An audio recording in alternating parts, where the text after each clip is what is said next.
Welcome to Channel's TV, sponsored by Volo, and delighted to be joined today by Jemma Tad, Head of Fashion at eBay. So welcome, Jemma. How are you?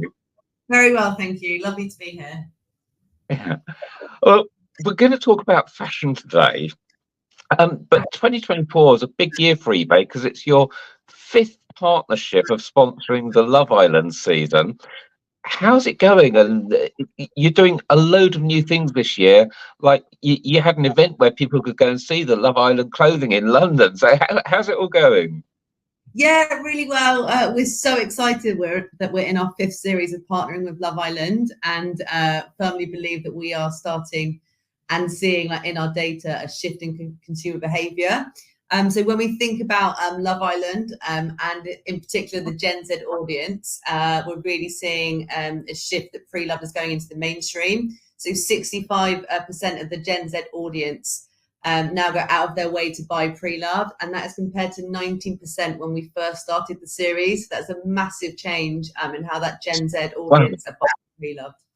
So do you attribute most of this to Love Island? Is that what's driven the change, or is it just sort of the background of consumers being more sustainable? I mean, I've got to admit, this is a pre-loved shirt off eBay, so I'm in there with the Gen Zs, even though I'm a bit older. But is it just the background? People are more concerned than maybe cost of living, or is it Love Island that has driven the majority of this change of behaviour, specifically on eBay? I think it's a bit of both. I think Love Island kicked off the change in consumer behaviour, and we've continued to do the partnerships so we can keep drumming home the message to that particular audience to think pre-love first. And look, the cost of living crisis has really played into people making more sustainable choices. When they think about buying pre-loved, 50% of Gen Z say that they want to save money, and that's why they're buying into this pre-loved clothing versus new.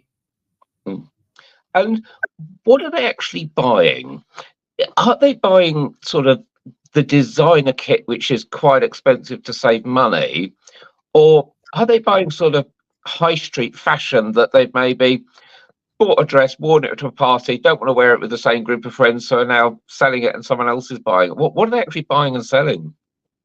It's completely varied. I think probably at the moment Taylor Swift is playing 3 nights in Wembley. So we're probably going to see all of her stuff being bought and sold across this weekend. Few friendship bracelets and hats, I guess. So it's very dependent on what kind of the trends that you're seeing within the market. But look, eBay has a whole breadth of inventory. There's anybody from Nike to Adidas to Louis Vuitton and kind of like everyone in between. And our inventory is like unparalleled. And so you can come on and buy whatever you want. So I wouldn't say there's suddenly as a dress is being bought. It depends on what that particular customer is into and what trends are going on in the market. And you've also made a big change this year to help people basically sell their unwanted fashion on eBay. Tell us what you've done and what impacts you've seen from it. So we've really put our customers first, and we removed all buying and selling fees. So it's now free to buy and sell fashion on eBay. And we did that because we wanted to remove any barriers. So there's now no excuses, right, to sell any of your clothing. So the average consumer, and this is a really interesting fact, which I tell everyone, is sitting on about £400 worth of unworn clothing in their wardrobe. So we're encouraging the nation to sell those clothes and get the cash for it. And then in terms of what we're doing, we're really, really focused on thinking about the customer experience on the eBay platform and making sure that when people are buying new, it's the same as when they buy used, and there's not kind of an in-between. There's no disparity between buying item conditions. So a couple of things that we've launched this year. The first one in terms of selling is new AI-powered listing. So I always struggle if I was going to sell this denim shirt, which is from eBay and it is pre-loved, what I put in the description other than denim pre-loved shirt. The AI That's always my problem. Yeah, for example, Chris, how would you describe your shirt and the product description? Oh, I don't know. I don't even know what colour I'd describe it as. It's a bit of a loud shirt. And I'd be like, okay, I know the brand, but is it, you can't really see it. Is it blue check or tartan, or I don't know what I'd describe it as. You tell me. You're the fashion expert, but would eBay's AI be able to describe it for me? Yes, so it's going to describe it. So it's going to give you a fantastic description. And what that does ultimately is it cuts down the time to list. So it's a really powerful piece of tech that we've released. We've also really thought about how people buy on eBay. So when they come onto eBay, there's a new fashion destination and it's really customized to your previous buying behavior. So really thinking about like your size, your brands, and making sure that's all relevant to really inspire you to shop on the platform. And then we've also launched eBay Live, which is my favorite thing which we've done. So live shopping, it's in a pilot phase at the moment, but so much more to come on that later this year. You had Catherine on that, didn't you? We did. She was Catherine amazing. Ryan. Yeah, and selling some of our own pre-loved clothes, but I love her as a comedian. But honestly, you should get her selling on eBay Live full time. It was so brilliant to see her there. Yeah, I think she was great. But for consumers, I just want to go back to the AI help on listings, because people are going to want to know, okay, it sounds great, but what does it actually do? So do I put in a title and it makes up the description? Does it look at the photos? What does it actually do to create my description? So it's based on what you're inputting into the system already. So you will input the color, the brand, the size, and probably a bit on the description, like, is it in really good condition? Has it never been worn, and what that is? And using that information, it will generate a description. So it'll probably take into account current trends, what other people may have put in when they've listed a similar item, and come up with a good product description for you to just hit sell on eBay. Yeah, and I have to admit, I've tried this, and when I'm listing on eBay, I tend to do the same things. I'll do it as bullet points. It's brand, color, size, condition, material, and I'm kind of running out of ideas. But AI just makes it, I don't want to call it flowery, but it is sort of much more natural language, as if I'm describing my shirt to you as a conversation. And it just makes the listing so much more enjoyable to actually read the description.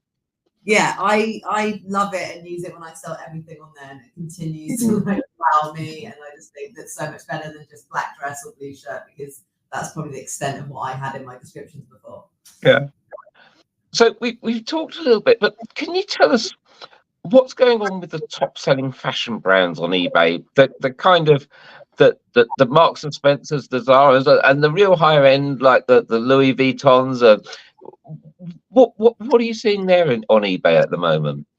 Lots of volume. I think like there's so much breadth you can come onto eBay and shop. So is it somebody that wants to get a really good deal on pre-loved designer, which they can't afford to buy new, or is it somebody that's just buying into the high street and actually wants to be like more sustainable and buying into that kind of M&S or Zara kind of Adidas brands? Like we see customers coming to the platform for lots of different reasons, but it is always and mostly driven by value in terms of what they're getting out of it.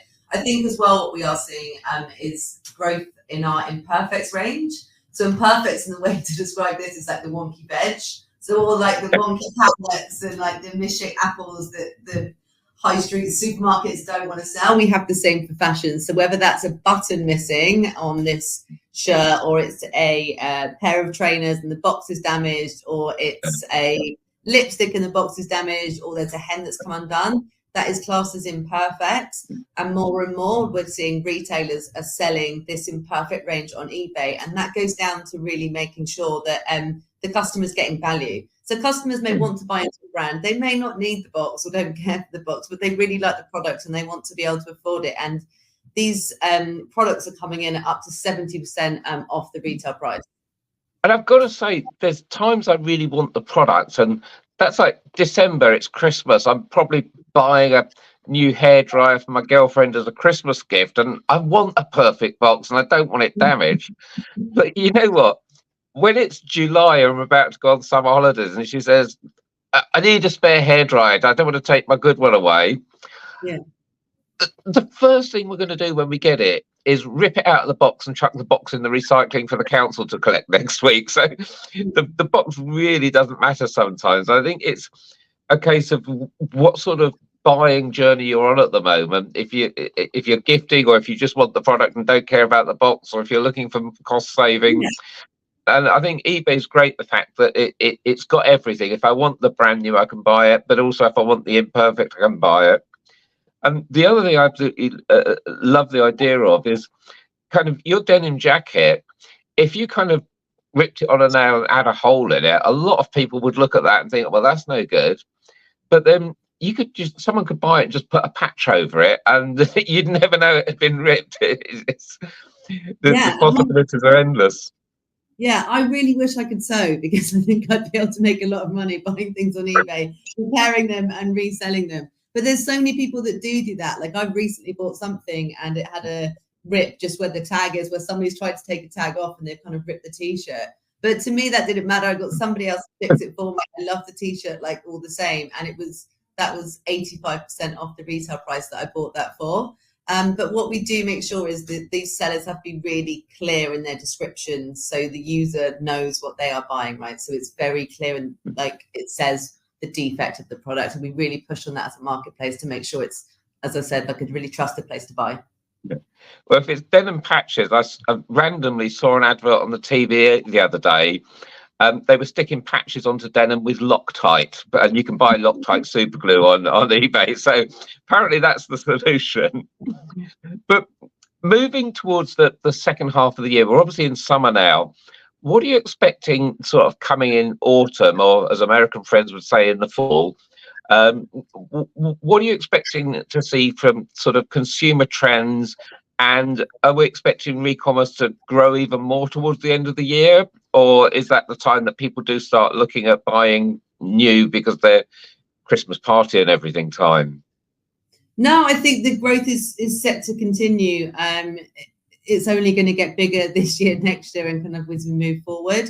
And I don't think it matters what time of year it is. People are always going to buy into pre-love. Like, at the moment, it's a lovely day and it feels like it's summer today, but this time last week it was very cold. So lots of particularly in fashion, were buying into coats and jackets. If you go into any of the retailers, shops on the high street, they've got all of their summer stuff in there, and that stuff isn't really selling. So eBay, in that respect, can be quite a non-seasonable fashion business, because you can buy, it doesn't matter what season, you can still buy that clothing on there. And you can buy that in pre-loved, and people will do that whether it's December, January or July. Brilliant. Well, Jemma, I want to thank you so much for your time. And someone in the room is shouting at me just to clarify one thing, which is free selling of fashion on eBay is for consumer to consumer selling. It is slightly different for businesses. So thank you very much for pointing that out. But Jemma, I want to thank you so much for your time today. It's been fantastic talking. And I hope to speak to you again soon. I hope to see your shirt on eBay soon so I can buy it. I'm keeping this one. I like it too much, but I am looking out for some more on eBay. Thank you, Chris. Take care. Thanks, Jemma. Bye.